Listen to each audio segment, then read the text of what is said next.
Ghana mind is here, Mamma, Julie Liberty, and Columbia United Paul and Son Casa Video and Sunny. Thank God it's Friday, and I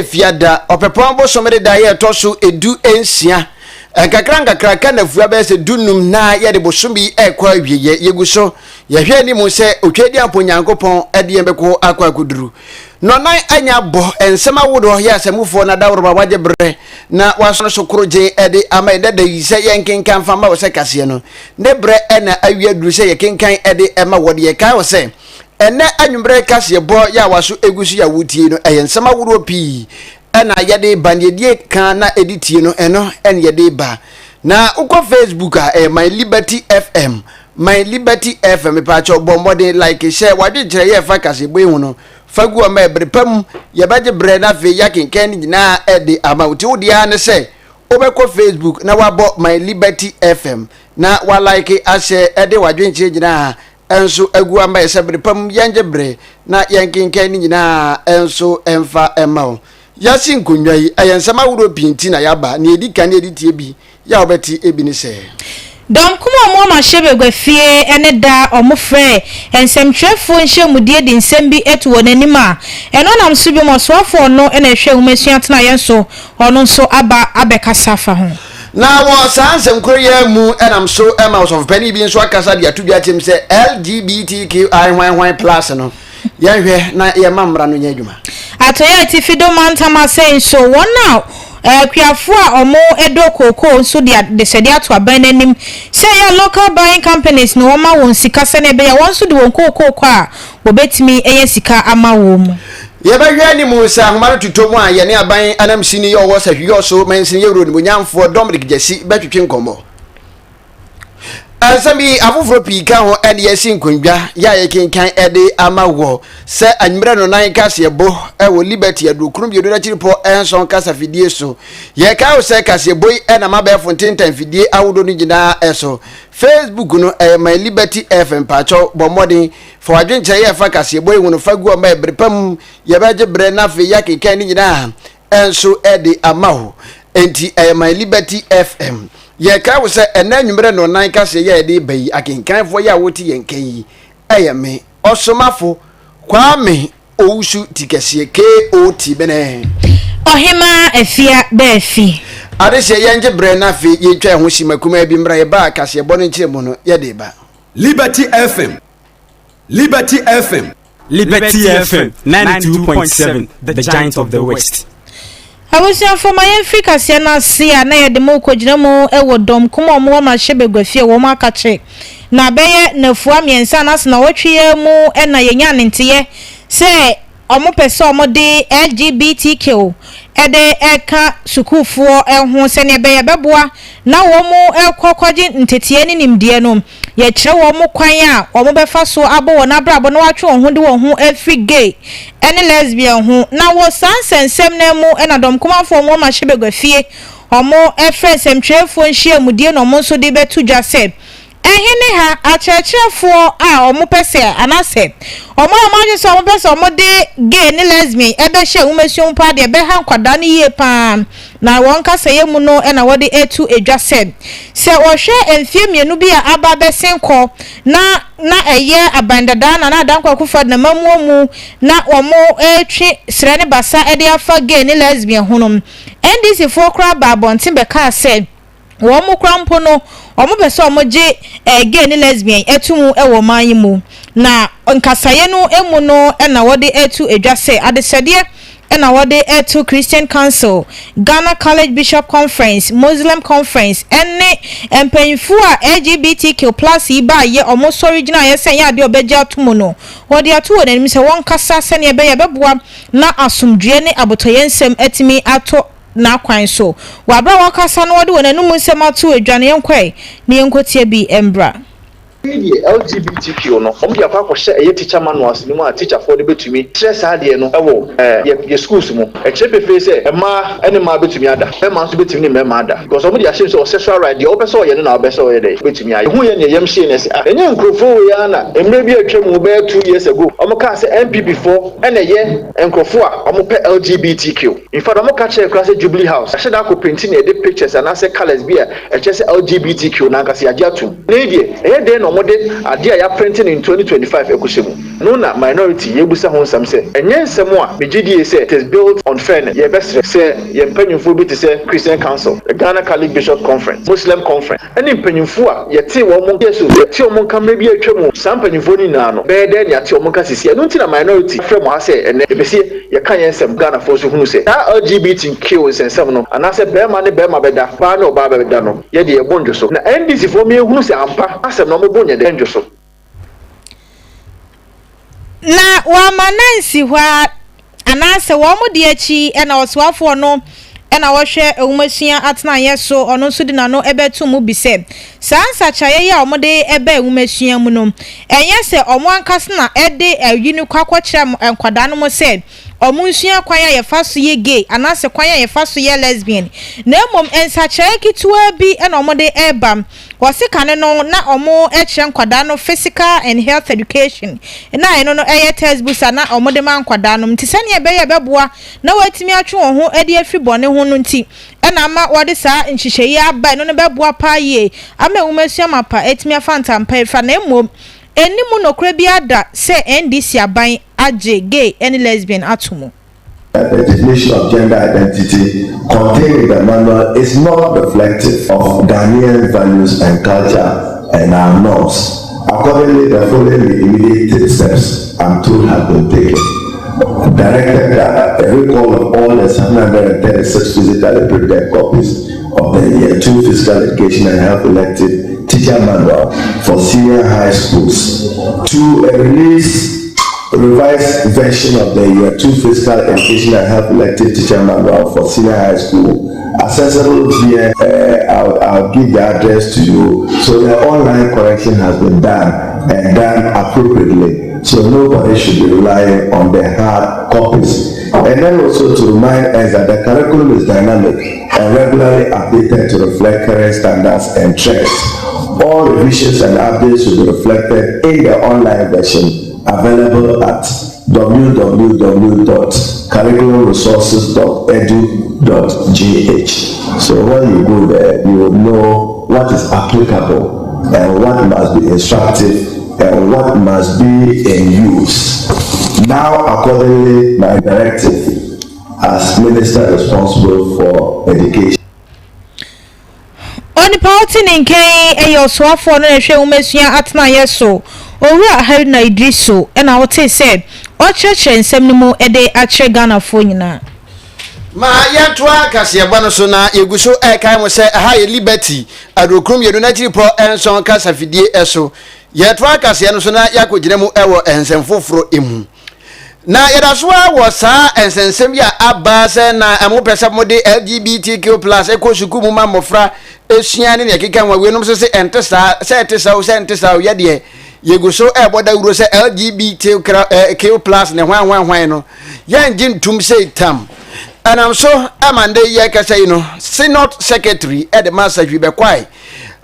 Diocese of Methodist Church na ono kro ya so no se oba asahwi also mensini ma ono na yes pretended minister at the Methodist Church ya eno ewo ha no very Reverend Charles Kwadwo Samwa so very so kasa de na no disem atodwa na ojewu se enei se ye no kre se aba no aye se opese ode saade yi eba mo frangu besuem ema wono musua wo se nya no kre ono de ne hawo ne se kane aban dada no abreso ena nei mrase bedwafie wono tintin krata de koto wo se oman Ghana no se wo hwe ye nananom entity ye ya wonom editete yen sa wo tete ensem nananom muslimi for ade yomu yen kristofo nso ye de mu a ade a ye chiri kura ye sa LGBTQ price wo yen checheye mu ne ye chiri kura enti wono dworo ye de ko oman mra se begafie ya na nka aka se aban no de pen besi so asan wansan eno sabre na ene di si aban ya onum tiso no mo ye domkuma kasa ya na aban no pese o ye den so ye den yo ene ye Ghana de si ato abade tie sa aban no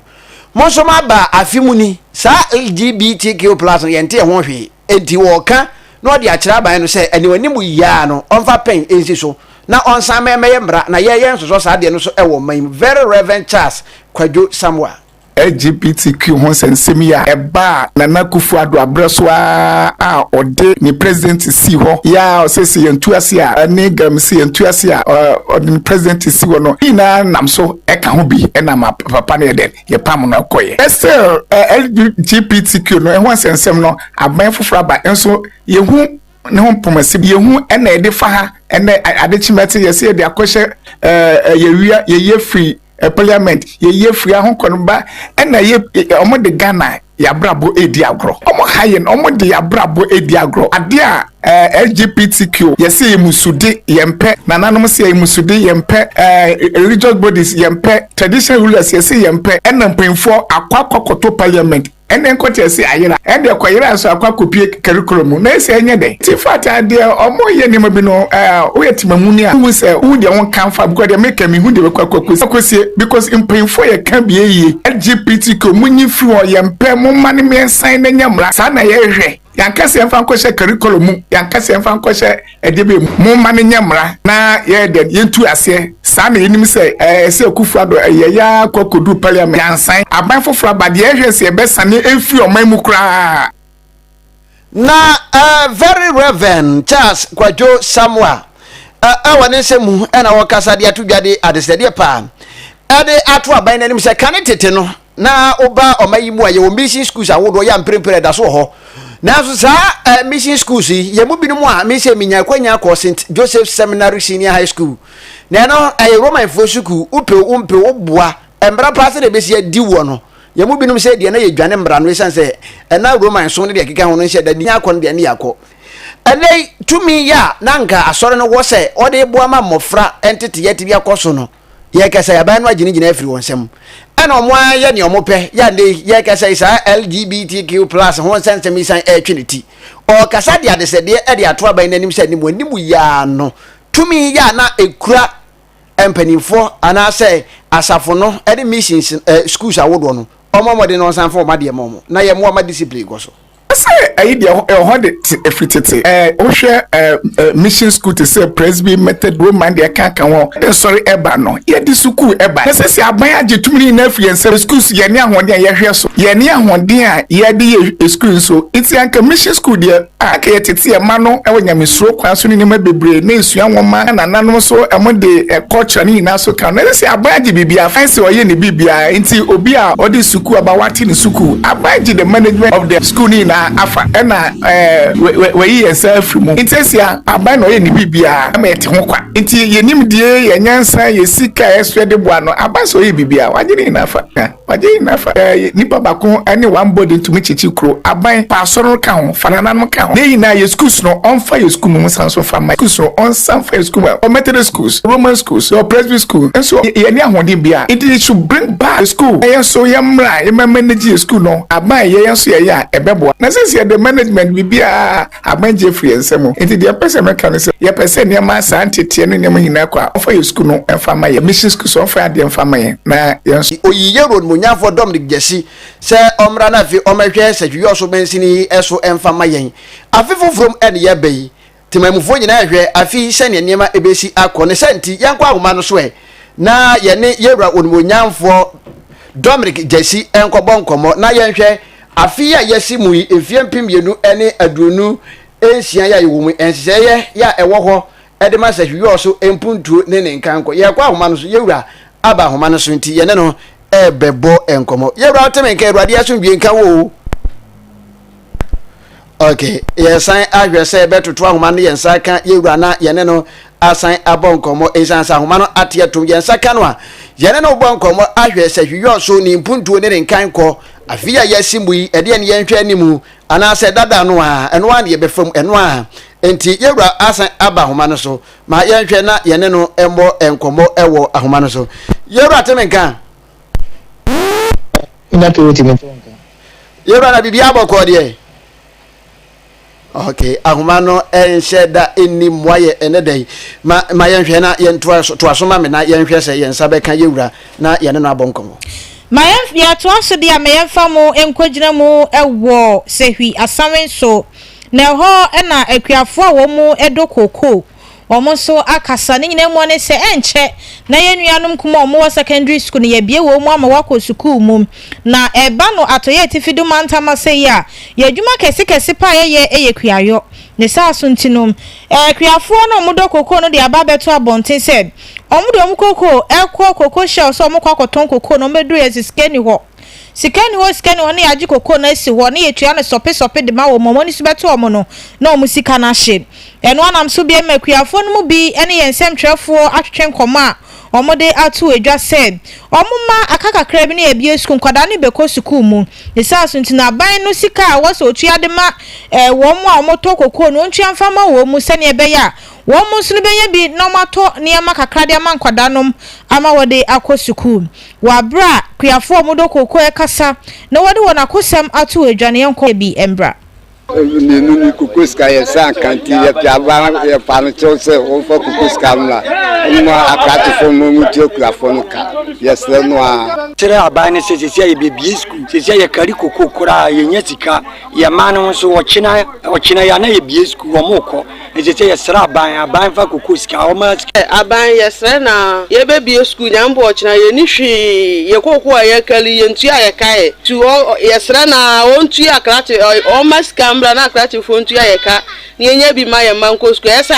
nyambo ochina ya ma na omunyina obi ani wo beko school krati fontu ntu ya yeka nti yesra bana te akonsidie bi ho na amasika na kama omumie na sika na ni enye bi nhwe nkura no nko school ochina na me ya dum edin we bia kokoro so yekalia yin sika no so ma bompa sra bana se o ma sika mra na ya enye bi so toto nkura no no nko school Wama oti wonken kuafo no mu bia so na mema sawiyo so manfo nyina afisiapa ne wona waje bra emimre oti o kase abo ewo Liberty FM kase video so na menka se sawiyo so manfo nyina obia afisiapa na yakopon se wodi ache ye de nje se obi sonko de maye nyina na mesfa konye so na masre yinyina yemfa kumapa ne adwempa yinyina yemfa kumapa ne adwempa enkambom yemmanfo no titu se ye inyefi se enkoyie no yinyina embra on the same page na yemboa ne nane ne manyi enkamwa na somebody ka no yapon de bi ato wonum enhihye egwapen so ye yapon mu de obi anya ne fom de enfamwa na se wi so enfa no ma panfamfra from Abunidia Epopem science kujina esakrom kopem kosade krom esakrom kujina Nikolai si nimina yenken kambom na se wi so nchichire nyefe yebra mame mbisa we yo Jenya si afifoforo mu ide tema mufo nyina ehwe animu ye nyina ye nim kane afi oba ye kakra utimi ye ne assembly no ye afi so ye hwe animu empuntuo ben na ye gine afi ni nyina no so betima abone tofa ade amaya enti tofa bomu no de meka nyina ne se afi mu no edijuma bebre ye de boan sanka abandi abase nyina ye hwe de bia ye tie ye portable no ye hwe se ye bibi sonko amanchi se de wo ho ayeye but 2025 ade ba kwa me de manage ho ne say itimi nyina ka bomu e de bi ba ya e fe ne Koko City experience ya me ya doma yo 2026 ye hwe ne mi se nyina be ka bomu na aye de chance so Koko City no ye Sunday ye dio na to je se yo so o sha GTA Ghana Tourism Authority afimu omodujuma bebre but Koko City experience ya de ba ko a omankasa abo ho dawu e chen yankasa na e de ya de no ente se ya dia ase nyina ka bu mu a ibetimi apaja na ye mana ye fe na ton se wiwo so ene wosen of nyina de besere afin so no ye fancy ye ni so na ye mbo ho da go nti ho na mo ye paja se wiwo so o se Koko ni ade a ye nyina ewa share de monyam ton ye oko ba bia na ka se ofi sefia bia nse sefide koko na yenton ye ho e wo sa kwan so ami ya de ma tini tini se abe ye du mu nso no ibitu ho na mo na ya ba honda rusa afi ye ni fi ho na ma aban mu no ye ho hye bi de bibre make say oba what's not say you also even say na regional capital ye problem akwa izi fi apa traffic congestion ade ya ha yina the bypass na wo gina se no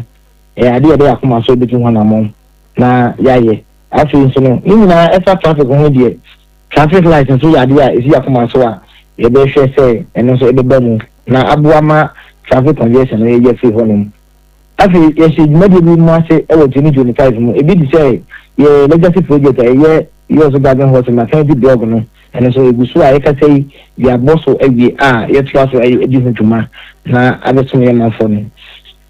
ye ko education sector abodium ye wo stage education the wo no ma e legacy project eno so be so na ye ati en self ho ka wo bi e ko no ma e